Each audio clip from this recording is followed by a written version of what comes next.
ഓം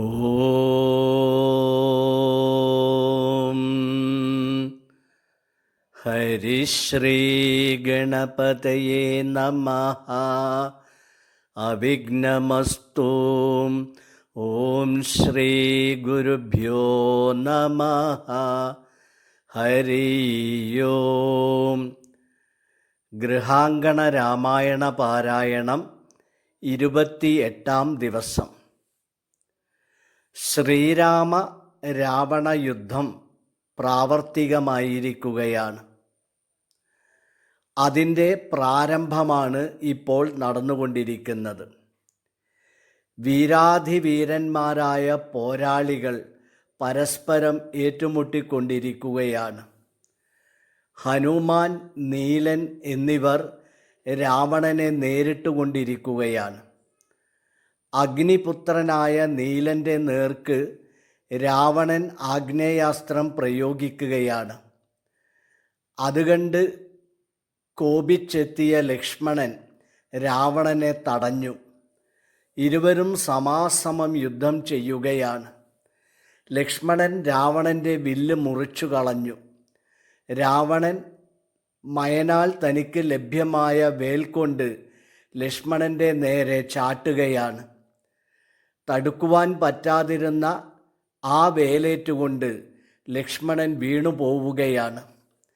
ലക്ഷ്മണനെ എടുത്തുകൊണ്ടു പോകുവാൻ രാവണൻ ഓടിയെത്തി.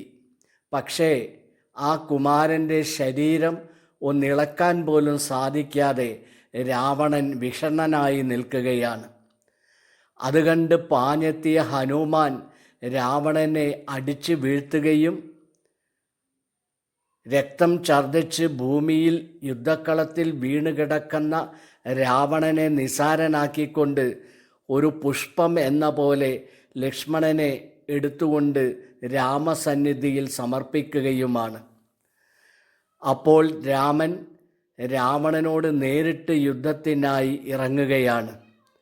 തൻ്റെ കണ്ടത്തിലേറി യുദ്ധം ചെയ്തുകൊള്ളുവാൻ മാരുതി അഭ്യർത്ഥിക്കുകയും അപ്രകാരം മാരുതിയുടെ കണ്ടത്തിലേറി ശ്രീരാമചന്ദ്രൻ യുദ്ധം ആരംഭിക്കുകയാണ്. ശ്രീരാമനോടൊപ്പം തുല്യനിലയിൽ രാവണനും അസ്ത്രങ്ങൾ തൂകിക്കൊണ്ടിരിക്കുകയാണ്. അതിനിടെ രാവണൻ മാരുതിയെ അസ്ത്രങ്ങളെയ്ത് ശല്യപ്പെടുത്തിക്കൊണ്ടിരിക്കുകയും ചെയ്യുകയാണ്.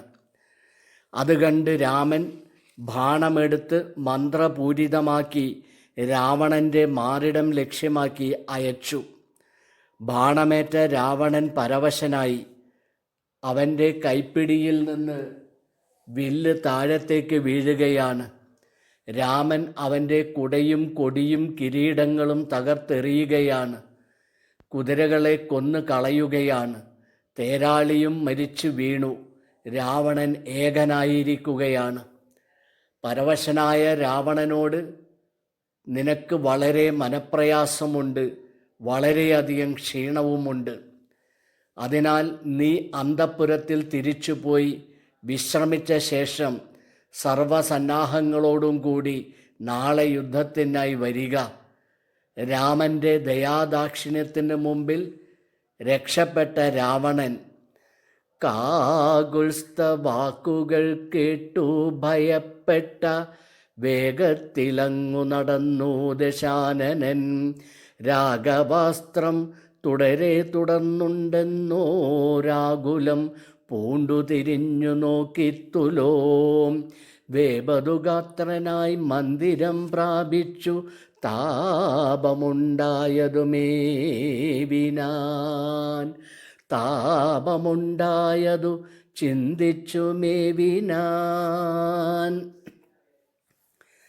ശ്രീരാമചന്ദ്രനുമായി നടന്ന യുദ്ധത്തിൽ പരാജിതനായി പോയ അന്തഃപുരത്തിലെത്തിയ രാവണൻ്റെ ചുറ്റും രാക്ഷസ പടയാളികൾ കൂട്ടം കൂടിയിരിക്കുകയാണ്.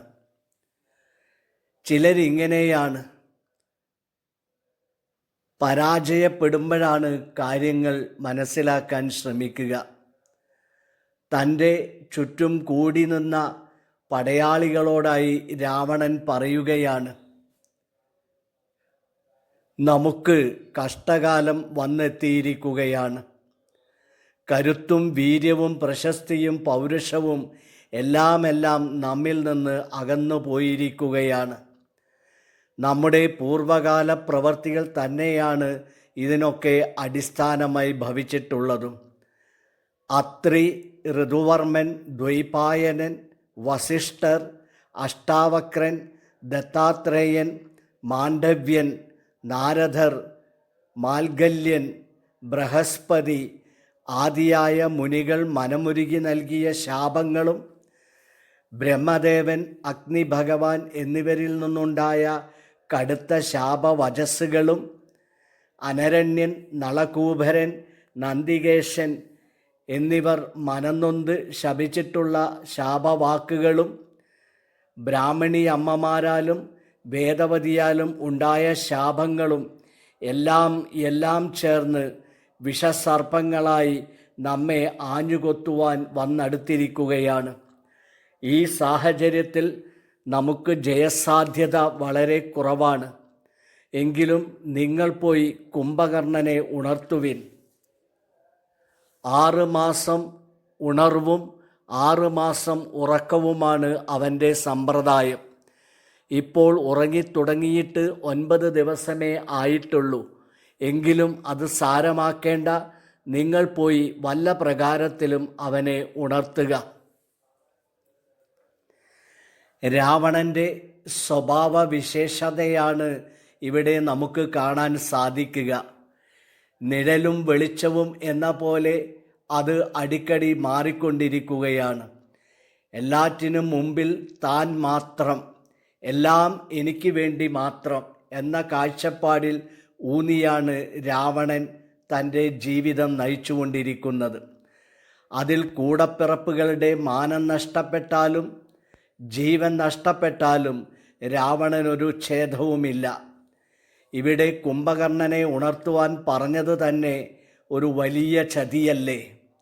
തനിക്കു വേണ്ടി, തൻ്റെ സുഖത്തിന് വേണ്ടി, തൻ്റെ അധികാരത്തിന് വേണ്ടി രാവണൻ എന്തെന്ത് കാപട്യങ്ങളാണ് ചെയ്തു കൂട്ടാത്തത്? അത് അചിന്ത്യമാണ്. അത് വ്യക്തമാക്കാൻ നമുക്ക് കുറച്ച് പിറകോട്ട് സഞ്ചരിക്കേണ്ടിയിരിക്കുന്നു. ശ്ലേഷ്മോദകം എന്നൊരു കൊടും വനം.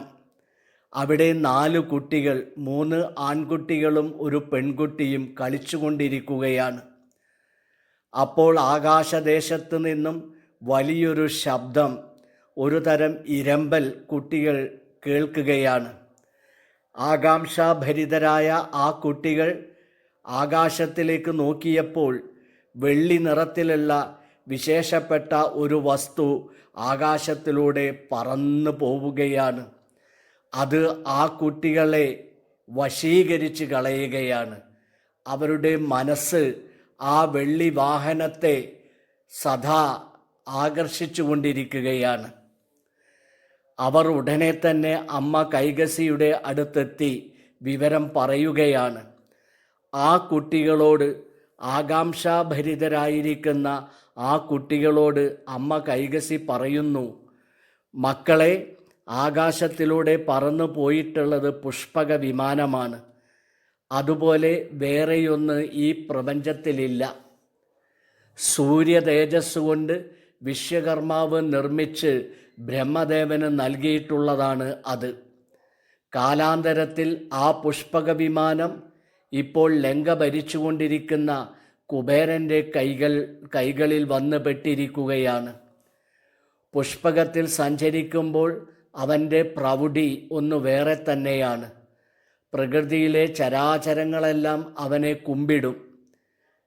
മകനെ രാവണ, വാസ്തവത്തിൽ ലങ്ക നമുക്ക്, അതായത് രാക്ഷസവർഗത്തിന് അവകാശപ്പെട്ടിട്ടുള്ളതാണ്. നമ്മുടെ പൂർവികരായിരുന്നു ലങ്ക സ്ഥാപിച്ചിട്ടുള്ളതും ഭരണം നടത്തി വന്നിരുന്നതും. വിഷ്ണു ചതിയിലൂടെ നമ്മെ അവിടെ നിന്നും ഓടിക്കുകയാണ് ഉണ്ടായത്. നമ്മൾ ഇപ്പോൾ നാടും വീടും ഇല്ലാത്തവരായി തീർന്നിരിക്കുകയാണ്. കിട്ടിയ സന്ദർഭത്തിൽ കൈകസി മക്കളെ പ്രതികാരചിത്തരാക്കുകയാണ്. ലങ്കയും പുഷ്പകവും വീണ്ടെടുക്കണമെന്നുള്ള ചിന്ത രാവണനിൽ ഉണർത്തുകയാണ് ആ അമ്മ. പിന്നെ കാലം കുറേ കഴിഞ്ഞു. അമ്മയുടെ ആഗ്രഹപ്രകാരം രാവണാദികൾ ബ്രഹ്മാവിനെ തപസ് ചെയ്ത് പ്രത്യക്ഷപ്പെടുത്തുകയാണ്. വരദാന വേളയിൽ കുംഭകർണൻ നിർദേവത്വം എന്ന് ചോദിക്കേണ്ടതിന് പകരം നിദ്രാവത്വം എന്ന് ചോദിച്ചുപോയി. അത് പ്രകാരം സദാ ഉറക്കം കുംഭകർണനെ ബാധിച്ചു. ഉറക്കം നിമിത്തം അവൻ്റെ കരുത്തും ബുദ്ധിയും ഒന്നും തന്നെ രാജ്യം കെട്ടിപ്പടുക്കുന്നതിൽ രാവണന് കിട്ടുന്നില്ല. അതിനാൽ രാവണൻ വീണ്ടും ബ്രഹ്മാവിനെ തപസ്സു ചെയ്തു. അനുജൻ്റെ വരബലത്തിൽ എന്തെങ്കിലും വ്യതിയാനം വരുത്തി കിട്ടാൻ അപേക്ഷിക്കുകയാണ്. അതിൻ്റെ ഫലമായി 6 വർഷം ഉറക്കവും 6 വർഷം ഉണർവും എന്ന നിലയിൽ അവനുള്ള വരത്തെ ഭേദഗതി ചെയ്യുകയാണ്. പക്ഷേ ഇതിൽ ഒരു വ്യവസ്ഥയുണ്ടായിരുന്നു. ഉറക്കത്തിലാവുന്ന കുംഭകർണൻ കാലപരിധിക്കുള്ളിൽ ഉണർന്നാൽ, അതായത് അകാരണമായി അകാലത്തിൽ ഉണർന്നാൽ അന്ന് അവൻ്റെ അന്ത്യമായിരിക്കും. ഇതറിയാവുന്ന ബ്രഹ്മദേവനും രാവണനും മാത്രമാണ് പ്രപഞ്ചത്തിലുള്ളത്. ആ രാവണനാണ് അകാലത്തിൽ അനവസരത്തിൽ തൻ്റെ അനുജൻ ഉണർന്നാൽ അതവൻ്റെ മരണമായിരിക്കും എന്നറിയാവുന്ന അതേ രാവണനാണ് ഇപ്പോൾ കുംഭകർണനെ ഉണർത്തുവാൻ ഉത്തരവ് നൽകിയിട്ടുള്ളത്. രാവണകൽപ്പനയനുസരിച്ച് രാക്ഷസന്മാർ കുംഭകർണനെ ഉണർത്താൻ പരിശ്രമിക്കുകയാണ്.